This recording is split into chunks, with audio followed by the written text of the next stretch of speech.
Hello everyone, कैसे हैं आप लोग। आई होप कि बहुत बेहतर होंगे। आज हम बहुत इंपॉर्टेंट सेशन करने वाले हैं। डीपीएसपी हमने टोटली समाप्त किया है। आज हम भाग 5 को पढ़ेंगे और जिसका नाम है संघ का शासन। चलिए शुरू करें।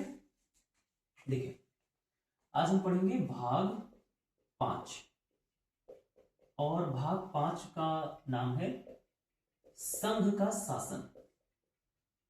संघ का शासन। देखिए, संघ का शासन, संघ माने पूरा देश अपना, ठीक है। हमें उसी संघ के शासन को समझना है और संघ के शासन में आप एक बात ध्यान रखेंगे कि संघ का जो शासन है ये पूरी तरीके से आर्टिकल 52 से लेकर के 151 तक में डिस्क्राइब है, ठीक है। आर्टिकल 52 से लेकर के आर्टिकल 151 तक में संघ के शासन की पूरी व्याख्या करी गई है, ठीक है। संघ के शासन में हमें जो पढ़ना है वो पढ़ना है संघ की कार्यपालिका। मतलब पढ़ेंगे तो पूरा, पर आज हम लोग जो शुरू कर रहे हैं उसमें हम लोग संघ के शासन में हम शुरू कर रहे हैं संघ की कार्यपालिका। संघ की कार्यपालिका। अब कार्यपालिका क्या होती है तो आपको बहुत पहले मैंने बताया था, है ना, कि विधायिका होती है। विधायिका का काम होता है कानून को बनाना और कानून को व्यवहारिक रूप में लागू करने के लिए जो संस्था काम करती है वो कार्यपालिका कहलाती है। तो हमें संघ की कार्यपालिका समझनी है आपको, है ना। और जो संघ की कार्यपालिका है ये आर्टिकल 52 से लेकर के 78 तक में है, ठीक है। आर्टिकल 52 से लेकर के 78 तक में संघ की कार्यपालिका आएगी। और इस संघ की कार्यपालिका में कौन कौन से मेंबर होंगे देखते हैं। देखिए, हमें संघ की कार्यपालिका के अंतर्गत राष्ट्रपति को पढ़ना है, राष्ट्रपति। उसके बाद हमें पढ़ना है उपराष्ट्रपति को, उपराष्ट्रपति। और उसके बाद आपको प्राइम मिनिस्टर पढ़ना है, प्रधानमंत्री पढ़ना है। और प्रधानमंत्री पढ़ने के बाद आपको इसके अंतर्गत संघ की कार्यपालिका में मंत्री परिषद पढ़ना है, मंत्री परिषद पढ़ना है। और उसके बाद आपको महान्यायवादी पढ़ना है, महान्यायवादी पढ़ना है, ठीक है, जिसको आप लोग CAG बोलते हैं। नहीं, CAG तो वो दूसरा होता है जो हम संघ के शासन में पढ़ेंगे। कैग जिसको बोलते हैं, इसको बोलते हैं अटॉर्नी जनरल ऑफ इंडिया, है ना, AGI बोलते हैं इसको, AG, ठीक है, अटॉर्नी जनरल ऑफ इंडिया। तो आप लोगों को संघ की कार्यपालिका में ये 5 लोगों को पढ़ना है। बहुत ठीक से समझेंगे हम लोग इसमें, ठीक है। तो आज हम जिनको शुरू कर रहे हैं वो प्रेसिडेंट का टॉपिक होगा, ठीक है, बहुत इंपॉर्टेंट प्रेसिडेंट। चलिए, प्रेसिडेंट की जो भी बातें हम समझेंगे, सबसे पहले मैं आपको एक तरीका समझा देता हूं। यूट्यूब पे खूब फेमस ये तरीका है, एक ट्रिक कह लीजिए आप इसको। उस ट्रिक के जरिए राष्ट्रपति के सारे आर्टिकल्स में क्या कहा गया है वो बहुत आसानी से आपको समझ में आ जाता है, ठीक है।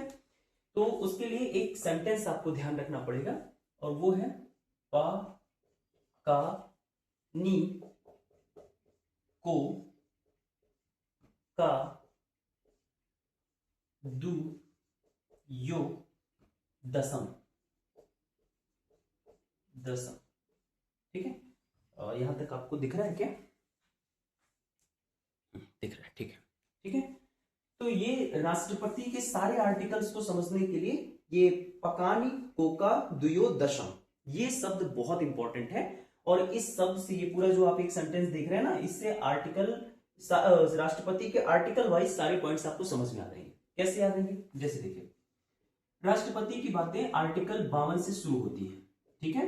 और article 52, article 53, article 54, article 55, article 56, article 57 और आर्टिकल 58 और आर्टिकल 59, आर्टिकल 60 और आर्टिकल 61 और एक है आर्टिकल 62, ठीक है।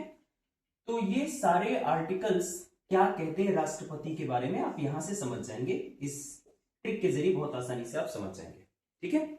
चलिए देखते हैं इसमें क्या कहा गया है। पा से पद, यानी आर्टिकल 52 में राष्ट्रपति के पद होने की बात कही गई है। बात समझ में आई। और दूसरी कहां से, आर्टिकल 53 में कार्यपालिका की शक्ति की बात की गई है। कार्यपालिका पालिका की शक्ति की बात की गई है। अभी हम एक एक को विस्तार में समझेंगे, ठीक है। आर्टिकल 54 में क्या कहा गया है, निर्वाचन के बारे में कहा गया है, निर्वाचन, ठीक है। और आर्टिकल 55 में क्या कहा गया है, आर्टिकल 55 में कोटा के बारे में कहा गया है। कोटा क्या होता है, कोटा होता है निर्वाचन की एक पद्धति होती है। अभी हम समझ जाएंगे इसको, निर्वाचन की पद्धति या निर्वाचन का तरीका कह सकते हैं, पद्धति, ठीक है। और आर्टिकल 56 में क्या कहा गया, आर्टिकल 56 में का से कार्यकाल, कार्यकाल। आर्टिकल 57 में कहा गया है कि दोबारा चुने जा सकते हैं राष्ट्रपति, ठीक है। आर्टिकल 58 में क्या कहा गया, राष्ट्रपति की योग्यता के बारे में कहा गया है कि राष्ट्रपति बनने के लिए क्या क्या योग्यताएं होनी चाहिए, ठीक है। आर्टिकल 59 में क्या कहा गया है, दशाएं, कि राष्ट्रपति बनने की कौन कौन सी दशाएं होंगी, ठीक है। आर्टिकल 60 में क्या कहा गया, राष्ट्रपति के द्वारा लिए गए शपथ के बारे में बात हुई। आर्टिकल 61 में क्या कहा गया, महाभियोग के बारे में बात किया गया है, ठीक है। महाभियोग की स्थिति कैसे होगी, क्या होगी, ये ध्यान रखिएगा। ये केवल याद करने के लिए, अभी हम सारे आर्टिकल नहीं समझते, एक एक को समझना थोड़ा लंबा है। और आर्टिकल 62 में रिक्ति के बारे में बात करी गई है कि अगर राष्ट्रपति का पद अगर रिक्त हो जाता है तो उस कंडीशन में क्या होगा, ठीक है। तो राष्ट्रपति के लिए 52 से लेकर के 62 तक में आप ये याद रखेंगे, पकानी कोका द्वयोदशम, पकानी कोका द्वयोदशम, पा से पद, का से कार्यपालिका की शक्ति, नी से निर्वाचन, को से कोटा, का से कार्यकाल, दू से दोबारा, यो से योग्यता, द से दशाएं, सा से शपथ, मा से महाभियोग। और आर्टिकल 62 में रिक्ति की स्थिति बताई गई है। स्पष्ट हुआ, ठीक है। अब हम एक एक आर्टिकल को ठीक से समझते हैं। चलिए, तो अब हम आर्टिकल 52 को समझते हैं कि आर्टिकल 52 में क्या कहा गया। देखिए, आर्टिकल 52 52 ये कह रहा है कि भारत में राष्ट्रपति के पद का प्रावधान होगा, ठीक है। राष्ट्रपति के पद का प्रावधान होगा और ये अनिवार्य कहा गया है, ठीक है, कि भारत का एक राष्ट्रपति होगा, ऐसे लिखिए, भारत का राष्ट्रपति होगा, भारत का एक राष्ट्रपति होगा, या भारत में एक राष्ट्रपति का पद होगा, वो भी ठीक है, भारत का एक राष्ट्रपति होगा, ठीक है, एक राष्ट्रपति होगा, ठीक। ये आर्टिकल 52 कह रहा है कि ये मैंडेटरी है कि भारत में एक पद राष्ट्रपति का होना चाहिए, ठीक है। और अब जरा देखिए, राष्ट्रपति जो है ये संवैधानिक प्रमुख है, ये संवैधानिक प्रमुख है। राष्ट्रपति को हम अपने देश में क्या मानते हैं, संवैधानिक प्रमुख मानते हैं, कि सबसे हेड जो है संवैधानिक रूप में वो कौन होगा, राष्ट्रपति होगा। बात समझ में। और उसके साथ साथ राष्ट्रपति को हम मानते हैं कि ये हमारे देश का प्रथम नागरिक होगा। राष्ट्रपति देश का प्रथम नागरिक माना जाएगा। क्यों? क्योंकि उसको संवैधानिक प्रमुख कहा गया है। बात समझ में। तो आर्टिकल 52 में ये इतनी छोटी सी बात है, इसको ध्यान रखेंगे। आर्टिकल 52 में यह स्पष्ट कहा गया है कि भारत में एक पद राष्ट्रपति का होगा, अनिवार्य है ये बात। और जो राष्ट्रपति होगा भारत में वो संवैधानिक प्रमुख होगा और ये भारत का प्रथम नागरिक माना जाएगा। यहां तक में कोई किसी को दिक्कत? स्पष्ट हुआ? ठीक है। अब इसके बाद कार्यपालिका की शक्ति के बारे में आर्टिकल 53 बात करता है। तो अब हम देखते हैं कि आर्टिकल 53 में क्या कहा गया। आर्टिकल 53 में 2 क्लॉज है, ठीक है। और ये 2 क्लॉज क्या है, कैसे? देखिए, आर्टिकल 53 का जो पहला क्लॉज है ये कहता है कि संघ की कार्यपालिका की जो शक्ति होगी, संघ की कार्यपालिका की जो शक्ति है, संघ की कार्यपालिका की शक्ति। अब आपको बहुत परेशान नहीं होना चाहिए कि संघ की कार्यपालिका क्या है। एकदम शुरुआती दौर में मैंने आप लोगों को इन सब टॉपिक्स के बारे में बताया था कि संघ की कार्यपालिका क्या होती है ना, बहुमत क्या होते हैं, वो सारे एलिमेंट्स हमने शुरू में समझे थे, जो आज यहाँ पे आप देख पा रहे हैं, ठीक है। तो संघ की जो कार्यपालिका है, इस कार्यपालिका की जो शक्ति है, ये शक्ति राष्ट्रपति में निहित होगी। कहां होगी? राष्ट्रपति में निहित होगी। बात समझ में? कहां निहित होगी? राष्ट्रपति में निहित होगी।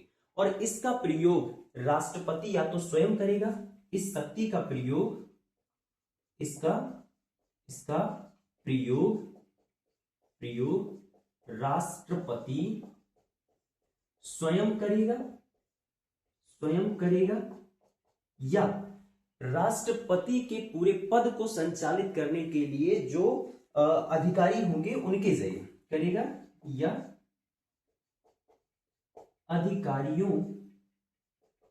अधिकारियों द्वारा करेगा। बात समझ में? संघ की कार्यपालिका की जो शक्ति होगी वह शक्ति किसमें निहित होगी? राष्ट्रपति में।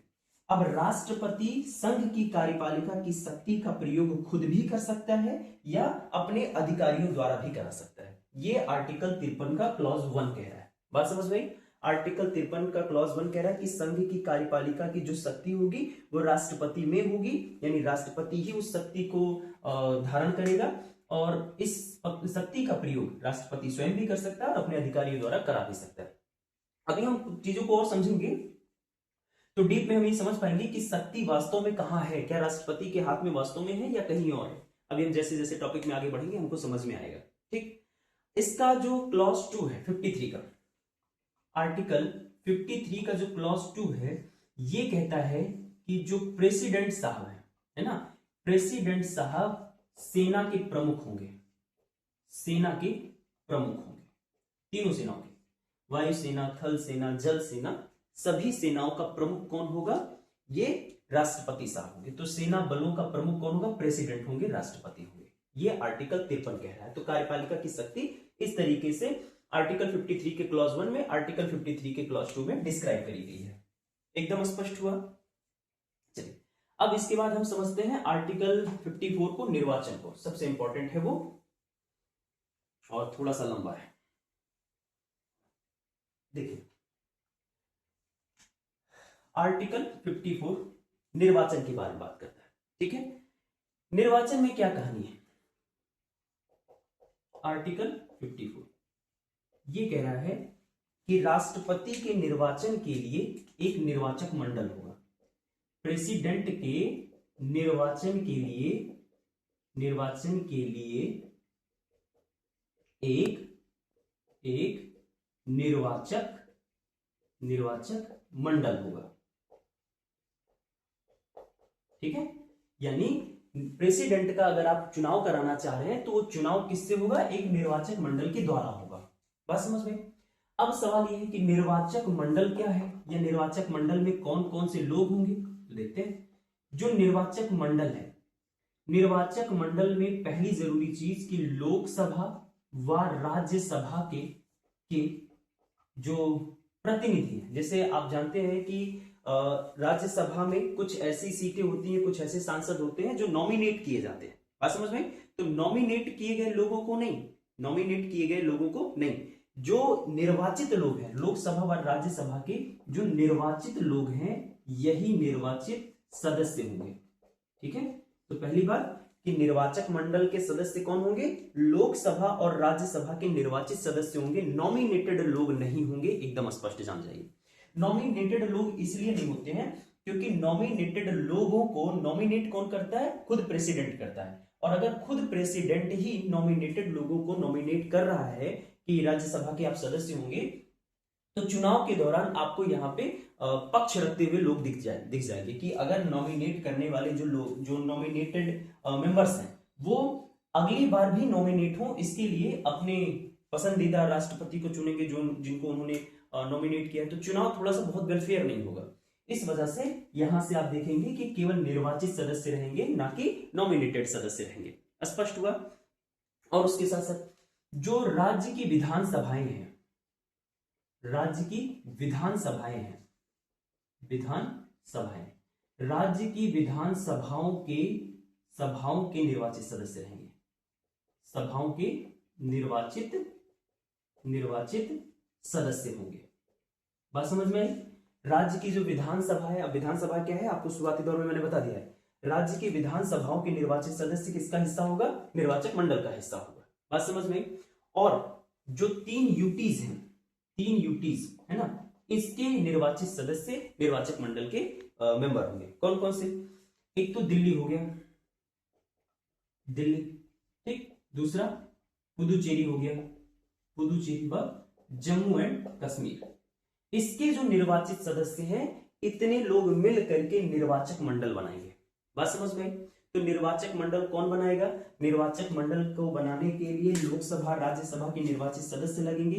राज्यसभा की जो राज्य की जो विधानसभाएं हैं, विधानसभाओं के निर्वाचित सदस्य रहेंगे। और जो 3 यूटी है, दिल्ली है, पुदुचेरी है, जम्मू एंड कश्मीर है, इनके निर्वाचित सदस्य रहेंगे और इनसे मिलकर के बनेगा निर्वाचक मंडल। और यही निर्वाचक मंडल जो है राष्ट्रपति के चुनाव को संपन्न करेगा। ठीक है, अब यहां एक फैक्ट और समझते हैं कि प्रेसिडेंट का जो चुनाव है, ये चुनाव क्या कोई भी उठ करके लड़ सकता है? नहीं। हाँ, लड़ने को लड़ सकता है, लेकिन उसकी कुछ शर्तें हैं। ठीक है, तो प्रेसिडेंट का जो चुनाव है, ध्यान रखिएगा, इस चुनाव के लिए, चुनाव में नामांकन के लिए कुछ शर्तें हैं। और वो शर्तें क्या हैं? देखिए, सबसे पहली शर्त ये है कि 50 लोग प्रस्तावक चाहिए आपको। आपका नॉमिनेशन होने के लिए 50 लोग प्रस्तावक चाहिए, कम से कम प्रस्तावक। ठीक है, आप लोग मतलब 50 लोग प्रस्तावित करें कि हाँ राष्ट्रपति का चुनाव इनको लड़ना चाहिए, तो ऐसे 50 लोग चाहिए। फिर 50 लोग समर्थक के तौर पे चाहिए, फिर 50 समर्थक चाहिए आपके, है ना, कि प्रस्ताव के बाद आपका समर्थन करने वाले 50 लोग रहें कि हाँ भाई ये जो चुनाव लड़ रहे हैं, जिनको 50 लोगों ने कहा है कि हाँ इनको प्रेसिडेंट का चुनाव लड़ना चाहिए, अब उसके बाद 50 लोग और चाहिए कि हाँ हाँ ठीक है आप लड़िए, तो 50 समर्थक चाहिए। बात समझ में? और इसके साथ साथ 15,000 रुपए की जमानत राशि लगती है, जमानत राशि लगती है। तो ये 3 शर्तें अगर पूरी हो पा रही हैं तो कोई भी व्यक्ति प्रेसिडेंट का चुनाव लड़ सकता है। हालांकि उनकी योग्यताएं भी पूरी होनी चाहिए, अभी वो भी समझेंगे हम। तो अगर योग्यताएं पूरी है तो चुनाव लड़ने की ये 3 शर्तें हैं प्रेसिडेंट का। ठीक है, पहला कि 50 प्रस्तावक होने चाहिए, 50 समर्थक होने चाहिए, 15,000 की जमानत राशि लगेगी। एकदम स्पष्ट हुआ? यहां तक कोई लोड नहीं है? ठीक है, तो ये आर्टिकल 54 में इतनी बातें कही गई हैं। आई होप आपको आर्टिकल 54 समझ में आया होगा। अब देखिए, आर्टिकल 54 के बाद अब समझते हैं आर्टिकल 55। ये थोड़ा सा टफ चीज है। आर्टिकल 55 देखते हैं क्या है। आर्टिकल 55 निर्वाचन कोटा की बात कर रहे हैं। आर्टिकल 55, आर्टिकल 55 किसके रेफरेंस में बात करता है? आर्टिकल 55 प्रेसिडेंट के निर्वाचन प्रणाली की बात करता है। प्रेसिडेंट का जो निर्वाचन है, इस निर्वाचन प्रणाली की बात करता है। ठीक है, कि प्रेसिडेंट का जो निर्वाचन होगा ये किस सिस्टम में होगा, कैसा होगा। ठीक है, तो प्रेसिडेंट के निर्वाचन प्रणाली में आप ध्यान रखेंगे कि कुछ बातें इंवॉल्व है। जैसे जो प्रेसिडेंट का निर्वाचन होता है यह अप्रत्यक्ष तौर पे होता है, प्रत्यक्ष नहीं होता, अप्रत्यक्ष तौर पे होता है। ठीक है, मतलब इसमें जनता सीधे वोट नहीं करेगी। एकदम स्पष्ट हुआ? तो राष्ट्रपति का निर्वाचन कैसा होगा? अप्रत्यक्ष होगा। ठीक है, और कौन सा सिस्टम लगेगा इसमें? आनुपातिक प्रतिनिधित्व लगेगा। आनुपातिक प्रतिनिधित्व, प्रतिनिधित्व। और उसके साथ साथ एकल संक्रमणीय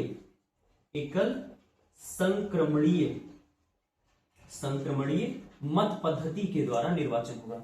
मत पद्धति, और उसके साथ ध्यान रखेंगे एकल संक्रमणीय मत पद्धति के साथ साथ और ध्यान रखेंगे कि यह मतदान कैसा होगा? गुप्त रूप से होगा।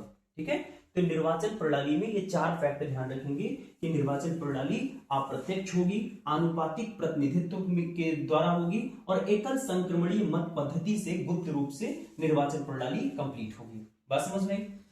आनुपातिक प्रतिनिधित्व, एक होता है first past the post system.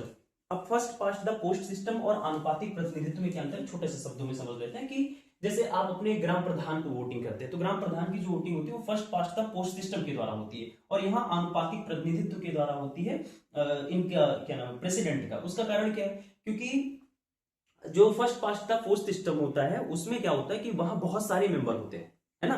Member यहाँ पे भी बहुत सारे होते हैं, लेकिन यहाँ पे जो प्रेसिडेंट का पद होता है केवल एक होता है। तो इस वजह से यहाँ अप्रत्यक्ष किया गया है आनुपातिक प्रतिनिधित्व और एकल संक्रमणीय मत पद्धति के द्वारा गुप्त रूप से इसका मतदान होता है, निर्वाचन प्रणाली होती है। अब इसके निर्वाचन प्रणाली में चीजें समझते हैं। देखिए, अच्छा एक चीज और, निर्वाचन प्रणाली में संशोधन किया जा सकता है, ये बात ध्यान रखिए। निर्वाचन प्रणाली में अगर संशोधन चाहे तो संशोधन हो सकता है, लेकिन ये संशोधन हमेशा विशेष बहुमत से होगा। संशोधन हमेशा 2/3 मेजोरिटी से होगा, विशेष बहुमत कह सकते हैं, विशेष बहुमत के द्वारा होगा। एकदम स्पष्ट हुआ? ठीक।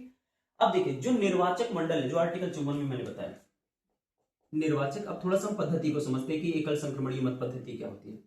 तो जो निर्वाचक मंडल होता है, निर्वाचक मंडल में जितने सदस्य होंगे सभी सदस्यों को केवल एक वोट डालने का अधिकार होता है। ठीक है, केवल एक वोट डालने का अधिकार होता है, एक वोट डालने का अधिकार होता है। लेकिन ध्यान क्या रखेंगे, ध्यान ये रखेंगे कि सभी के वोटों का जो मूल्य होता है, सभी के वोटों का जो मूल्य होता है, वोटों का मूल्य, ये मूल्य अलग अलग होता है। यानी ऐसा नहीं होगा कि सभी सदस्य, जो निर्वाचक मंडल के सभी सदस्य हैं, सभी सदस्यों के एक वोट का जो मूल्य होगा ये सेम होगा, ऐसा नहीं होगा। हाँ हो भी सकता है, लेकिन सभी जनरली क्या होता है कि मूल्य जो होते हैं ये अलग अलग होते हैं। तो ये डिपेंड करता है फिलहाल जनसंख्या पर। अब देखिए, तो ये वोट का मूल्य निकालते कैसे हैं, क्या सिस्टम होता है, इसको समझते हैं। देखिए, तो जैसे आपको मालूम है कि राज्य की विधानसभाएं हैं, विधानसभाओं के भी जो मेंबर होते हैं, निर्वाचित मेंबर अर्थात एमएलए, और जो लोकसभा राज्यसभा के जो निर्वाचित मेंबर है अर्थात सांसद, यानी सांसद और एमएलए दोनों लोग यहाँ वोटिंग करेंगे। तो एमएलए का जो एक वोट का मूल्य होगा और जो सांसद के एक वोट का मूल्य होगा, ये कैसे निकालते हैं हम लोग समझते हैं। देखिए, एमएलए के एक वोट का मूल्य कैसे निकालते हैं, तो एमएलए के वोट का मूल्य,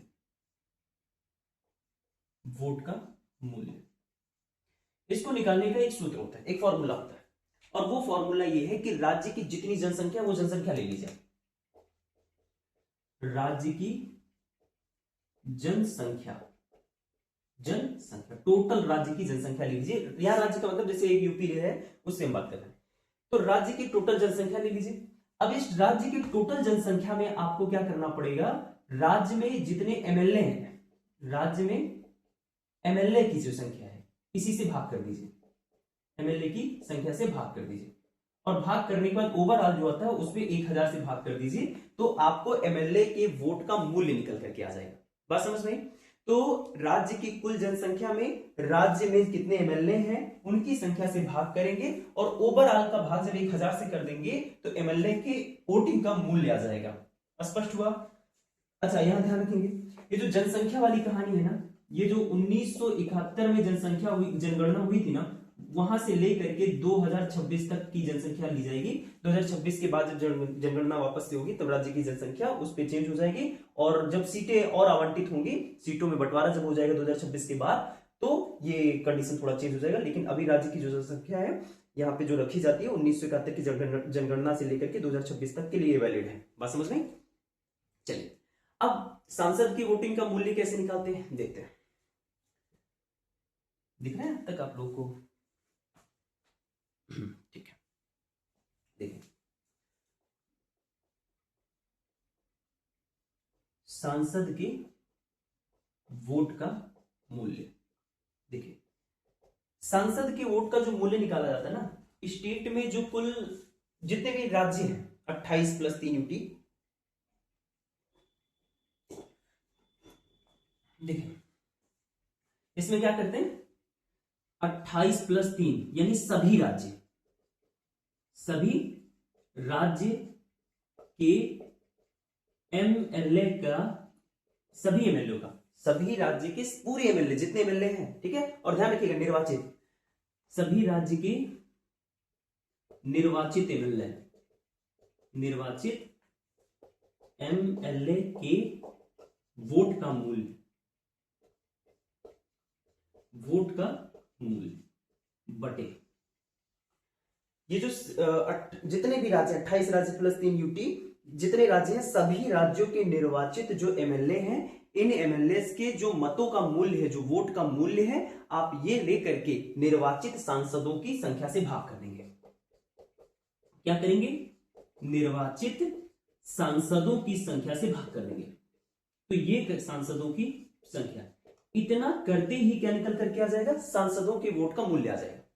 और जैसे ही सांसदों के वोट का मूल्य आ जाएगा, तो अब जो राष्ट्रपति के वो होते हैं, क्या कैंडिडेट होते हैं, प्रेसिडेंट के लिए जो उम्मीदवार होते हैं, अब उम्मीदवार को निर्वाचन कोटा प्राप्त करना पड़ता है।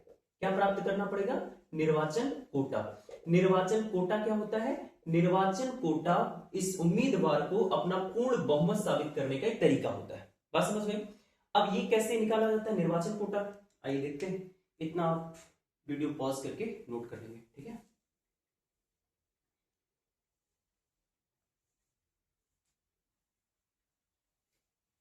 देखिए, अब निर्वाचन कोटा कैसे प्राप्त करते हैं? तो निर्वाचन कोटा प्राप्त करने के लिए चुनाव में जितने वैध वोट पड़े हैं उन वैध मतों का कुल मूल्य ले लीजिए। देखिए, निर्वाचन कोटा, निर्वाचन कोटा कैसे प्राप्त करते हैं? चुनाव में पड़े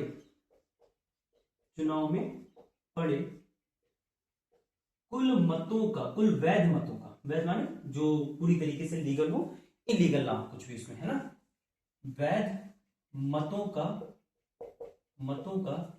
कुल मूल्य, ठीक है। चुनाव में पड़े कुल वैध मतों का कुल मूल्य लेंगे और इसको आप 2 से डिवाइड करेंगे, जो भी आएगा उसमें +1 ऐड कर देंगे।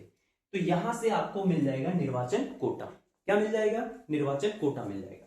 और निर्वाचन कोटा मिलने के बाद अब एकल संक्रमणीय मत पद्धति कैसे काम करती समझते हैं। अब देखिए, हम समझने जा रहे हैं एकल संक्रमणीय मत पद्धति। देखिए, अब इसको ध्यान से आप समझेंगे कि ये कैसे काम करता है। मैं आपको एग्जांपल से समझा रहा हूं। देखिए, जैसे मान लेते हैं 3 उम्मीदवार हैं, एक उम्मीदवार X है, दूसरा उम्मीदवार है Y और तीसरा उम्मीदवार है Z, ठीक है। ये 3 उम्मीदवार हैं और 3 उम्मीदवार प्रेसिडेंट के चुनाव के लिए खड़े हुए हैं। तो जितने भी मेंबर हैं निर्वाचन मंडल के, वो सारे मंडल इनको वोटिंग करेंगे, एक वोट देंगे। लेकिन वोटिंग देने का शर्त ये होता है कि उसमें ये सभी लोग वरीयता का क्रम दिखाएंगे। वरीयता का क्रम का मतलब क्या है? जैसे अब देखिए, मैं 3 मेंबर्स को लेकर के, निर्वाचक मंडल के 3 मेंबर को लेकर के कहानी समझा देता हूं। जैसे देखिए, ये पहला मेंबर है जो वोट डालेगा, ये दूसरा मेंबर है जो वोट डालेगा, ये तीसरा मेंबर है जो वोट डालेगा। 3 को लेकर के समझा रहा हूं, खाली 3 नहीं होंगे, बहुत सारे लोग हैं, ठीक है। अब इसको पहला बैलेट पेपर मिला, इसको दूसरा बैलेट पेपर मिला, मतलब वही बैलेट पेपर रहेगा, और इसको मिला। सभी में ऐसे देखिए, ये पहला मेंबर X है, दूसरा मेंबर Y है, तीसरा उम्मीदवार Z है। इसमें भी X Y Z वही उम्मीदवार रहेंगे, इसमें भी X Y Z वही उम्मीदवार रहेंगे, ठीक है। ऐसे तीनों को बैलेट पेपर मिला। अब वरीयता का क्रम क्या? जब पहला वाला वोट डालने गया तो पहले वाले का पसंदीदा उम्मीदवार मान लेते हैं Y है, तो इसने कहा कि मैं चाहता हूं कि पहले नंबर पे मेरा पहला पसंद कौन है? राष्ट्रपति के लिए Y है। मेरा दूसरा पसंद है, मान लेते हैं X। मेरा तीसरा पसंद कौन है? Z। इस तरीके से अगर 3 मेंबर हैं तो तीनों मेंबरों में वरीयता का क्रम निर्धारित करना पड़ता है। अच्छा, ये अनिवार्य भी नहीं है कि आप वरीयता का क्रम निर्धारित करें, लेकिन ये जरूरी होता है कि वरीयता का क्रम निर्धारित करें। अगर आप वरीयता का क्रम नहीं निर्धारित करेंगे, भारी मात्रा में अगर लोग वरीयता का क्रम निर्धारित ना करें, केवल बैलेट पेपर में वोटिंग कर दें, तो वो चुनाव में एक बाधा पैदा कर सकता है। तो इसीलिए कॉमन सेंस की बात यही होती है कि आप वहां पे जब भी वोटिंग करें तो वरीयता का क्रम इंडिकेट कर दें, हालांकि अनिवार्य नहीं होता है। अब दूसरा मेंबर गया, दूसरा सदस्य गया निर्वाचक मंडल का, ठीक है, चाहे एमपी हो चाहे सांसद हो, ये एमएलए हो। अब ये चाह रहे हैं कि मैं चाहता हूं कि एक्स वाला जो पर्सन है ये मेरी पहली पसंद है राष्ट्रपति के लिए, और वाई वाला दूसरा है, जेड वाला तीसरा है। अब उसके बाद तीसरा पर्सन है, तीसरा पर्सन चाह रहा है कि मैं जेड मेरी पहली पसंद है, दूसरी पसंद मान लेते हैं एक्स है, और ये है तीसरी पसंद, ठीक है। तो इस तरीके से पहले व्यक्ति ने, दूसरे व्यक्ति ने, तीसरे व्यक्ति ने बैलेट पेपर पर वरीयता क्रम इंडिकेट करते हुए अपने वोट डाल दिए। अब क्या होगा? 3 मेंबर है तो 3 बॉक्स बना लो, एक बॉक्स एक्स के लिए, एक बॉक्स वाई के लिए, एक बॉक्स जेड के लिए। यानी वरीयता क्रम के हिसाब से, जैसे यक्स को कौन से बैलेट पेपर में पहली पोजीशन मिली हुई है, जैसे सेकंड नंबर के व्यक्ति ने एक्स को कौन से पोजीशन पे रखा है? पहली पसंद है। तो ये वाला बैलेट पेपर कहां चला गया? सेकंड नंबर के व्यक्ति का बैलेट पेपर चला गया एक्स वाले के खाते में, यानी ये वोट पहले नंबर पे इसको चला गया। अब उसके बाद वाई वाले को देखो, वाई वाले व्यक्ति को किसने कौन सा इसमें से बैलेट पेपर है जिसने फर्स्ट प्रेफरेंस दी है? तो आप देखेंगे कि पहला जो व्यक्ति था पहला जो व्यक्ति था उसने वाई को पहले, तो ये वोट कहां चला गया, वाई को चला गया। इस तरीके से जेड में अगर आप देखेंगे तो थर्ड पर्सन जो था, ये थर्ड पर्सन के लिए जेड वाला जो उम्मीदवार है ये इसकी पहली पसंद थी। तो इस तरीके से पहली बार में सबको उनके वोट बट गए। अब यहां पे देखा जाता है कि किसने, अच्छा ध्यान रखिएगा कि केवल एक एक बैलेट पेपर पे मैं बात समझा रहा हूं, लेकिन क्या एक ही बैलेट पेपर होगा, नहीं, हजारों बैलेट पेपर होंगे। यक्स के खाते में हजारों गए होंगे, वाई के खाते में हजारों गए होंगे, जेड के खाते में हजारों गए होंगे। उसके बाद उनका जो है मतों का मूल्य निकाला जाएगा, निर्वाचन कोटा निकाला जाएगा। अब अगर यहां जिसको निर्वाचन कोटा मिल गया, यानी 50% से अधिक का जिसको भी मतों का मूल्य मिल गया, वो तुरंत क्या बन जाएगा, राष्ट्रपति बन जाएगा। और अगर ऐसा नहीं हुआ, अगर ऐसा नहीं हुआ कि यहां पे मान लेते किसी को निर्वाचन कोटा प्राप्त नहीं हुआ, तब क्या होगा, तो जिसके मतों का मूल्य, जैसे एक्स वाई जेड तीनों में जिसके मतों का मूल्य सबसे कम होगा उसको चुनाव से बाहर कर दिया जाएगा। जैसे मान लेते हैं जेड है, जेड के मतों का मूल्य सबसे कम है, तो इसको जेड को तुरंत इस चुनाव से बाहर, और इसको जो मत मिले, इसको जो वोट मिले हैं वरीयता क्रम के आधार पर इनमें और इनमें डिस्ट्रीब्यूट कर दिया जाएगा। बात समझ में, जो वोटिंग इसको मिली थी उसमें भाई खाली उसी का क्रम था क्या, और लोगों का भी तो क्रम मेंबर है, देखो एक्स को दूसरे पे और वाई को तीसरे पे, है ना, यहां पे भी तो है। अब ये जो बाकी के वोटिंग है वो इसमें और इसमें बराबर बराबर बांट दिए जाएंगे, फिर मतों का मूल्य देखा जाएगा। अगर यहां निर्वाचन कोटा मिल गया तो फिर से इनको जो है वो तुरंत राष्ट्रपति घोषित कर दिया जाएगा, और अगर नहीं हुआ तो फिर जिसके मतों का मूल्य सबसे कम है उसको फिर बाहर किया जाएगा। उसके जो वोट हैं वो वोट फिर से बचे हुए मेंबर्स में डिस्ट्रीब्यूट करे जाएंगे, और लगातार ये प्रोसेस तब तक चलता रहता है जब तक निर्वाचन कोटा प्राप्त नहीं हो जाता है और राष्ट्रपति बन नहीं जाते। बात समझ में, तो ये था एकल संक्रमणीय मत पद्धति या हस्तांतरित वोटिंग की जो पद्धति होती है उसके द्वारा राष्ट्रपति का चुनाव। आई होप आप इस वीडियो को ठीक से समझ पाए होंगे। ठीक है, तो बाकी के जो आर्टिकल्स हैं 56, 57 वगैरह इनको हम करते हैं